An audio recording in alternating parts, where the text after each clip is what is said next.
नमस्कार। Poultry farming की दुनिया में ना एक ऐसा छिपा हुआ दुश्मन है जो बिल्कुल चुपके से आता है और चूज़ों की जान ले सकता है।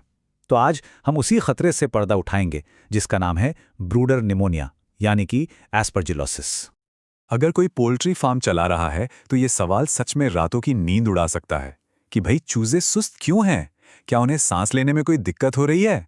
अगर हाँ, तो इसे हल्के में लेना एक बहुत बड़ी गलती हो सकती है।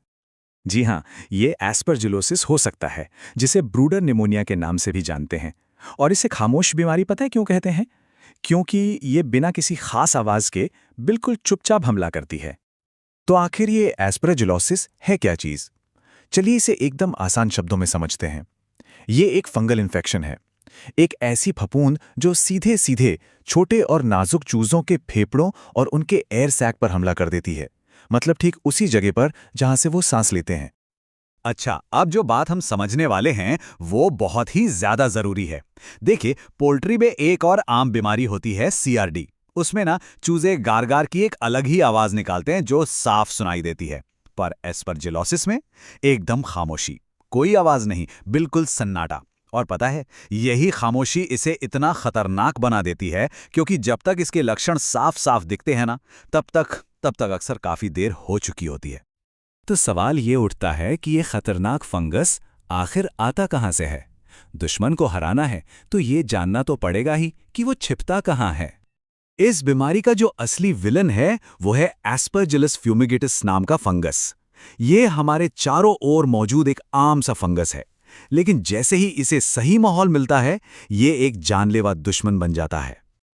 और ये सही माहौल इसे मिलता कहाँ है? फार्म पर ही, जैसे कि गीला या गंदा बिछावन, या फिर 15 दिन से ज्यादा पुराना नमी वाला चारा, और सबसे बढ़कर खराब वेंटिलेशन, जहां ताजी हवा की कमी हो।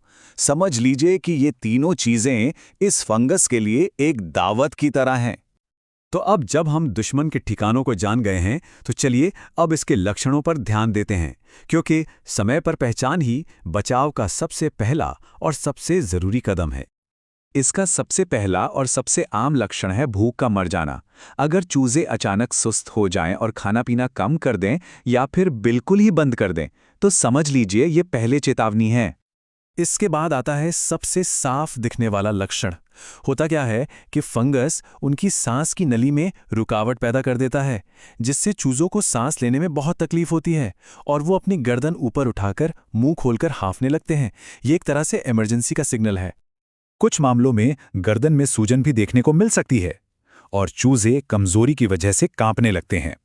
ये इस बात का संकेत है कि इन्फेक्शन अब शरीर में बुरी तरह से फैल चुका है। और अगर दुर्भाग्य से किसी चूजे की मौत हो जाए तो पोस्टमार्टम से इस बीमारी की 100% पुष्टि हो सकती है। उनके फेफड़ों और एयर सैक पर मटर के दाने जैसी सख्त पीली या सफेद गांठें मिलती हैं। ये एस्परजिलोसिस का पक्का सबूत होता है। अब एक बात थोड़ी कड़वी है पर सच है, इस बीमारी का कोई पक्का इलाज है ही नहीं।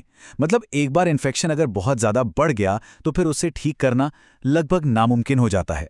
इसीलिए हमारा पूरा का पूरा जोर, हमारा सारा ध्यान सिर्फ और सिर्फ रोकथाम पर ही होना चाहिए। तो एक्शन प्लान क्या होना चाहिए? पहला कदम, जैसे ही कोई बीमार चूजा दिखे उसे फौरन दूसरों से अलग कर दें ताकि इन्फेक्शन और ना फैले। दूसरा, जिस भी चारे या बिछावन पर फंगस का जरा सा भी शक हो उसे तुरंत हटाकर नष्ट कर दें। तीसरा, हमें सही दवा का इस्तेमाल करना है, जिसकी बात हम अगली स्लाइड में करेंगे। और चौथा, पूरे एरिया को अच्छी तरह से डिसइंफेक्ट यानी कीटाणु रहित करना है ताकि फंगस के बचे खुचे स्पोर्स भी खत्म हो जाएं। दवा की मात्रा का ध्यान रखना बहुत ज्यादा जरूरी है। 100 चूजों के पीने के पानी के लिए हर 2 लीटर पानी में सिर्फ 1 ग्राम कॉपर सल्फेट यानी नीला थोथा मिलाना है, इससे ज्यादा बिल्कुल नहीं। और जहां तक ब्रूडिंग एरिया को कीटाणु रहित करने की बात है तो 15 लीटर पानी में 25 ग्राम कॉपर सल्फेट घोलकर उसका अच्छी तरह छिड़काव करना चाहिए। यह सतह पर मौजूद फंगस को खत्म करने में बहुत मदद करता है। देखिए, अगर इस पूरी बातचीत से सिर्फ एक बात याद रखनी हो तो वो ये है, चूजों को ब्रूडर निमोनिया से बचाने का सबसे असरदार और सबसे सस्ता तरीका है सूखी और साफ सुथरी जगह और फार्म में ताज़ी हवा का लगातार आना जाना। बस यही सबसे बड़ी सुरक्षा है।